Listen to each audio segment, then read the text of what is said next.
这个一首正式实施以来，不断出现争议的声浪，不止一般服务业，就连照顾社会弱势族群的社会福利团体，也因为人事成本提悬，造成经营上的压力。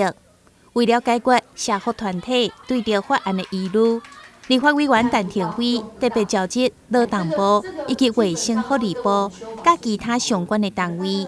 ，16号上午到中英大学，甲与会50外的社福团体做说明，并且强调现阶段也是以着宣导甲劝导为主，并且会多加协调，达到预期的目标。那过程当中有深深的感受到，其实大家对那个法条的这一种那个不了解而产生的疑虑非常的多，所以说我们都非常重视这种问答，让大家问到饱。说清楚，然后让大家能够比较释怀，然后就知道可以比较清楚的理解这一部法案的这一个立法的这个美意。当然必须说明清楚，这段时间呢，我们都是在宣导期跟辅导期。那不论是宣导期、辅导期以后的检查期，我们都希望一直宣导，让所有的业者或者相关的利害关系人，包括我们的劳工朋友，都能够理解这一部法的那个用意。经过很多的社福单位的一个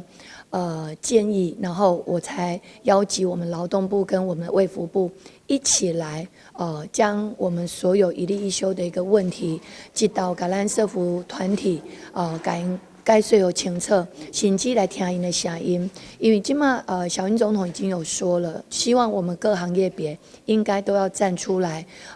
听听我们所有各部会来听各行业别的意见，让他们很清楚了解说，到底一例一休执行之后问题出在哪里，在执行面是不是有很大的困扰。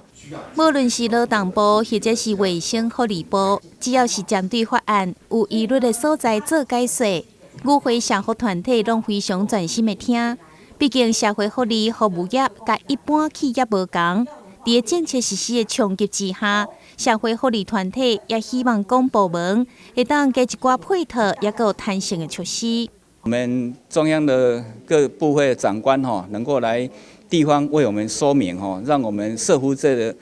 些朋友这些机构更能够安心的来。为我们弱势朋友来服务，我想会造福更多人。针对争议法案，政府甲民间团体建立沟通的平台，就是希望政策会当实施了更加顺利。另外一方面，也希望产业会当减少冲击。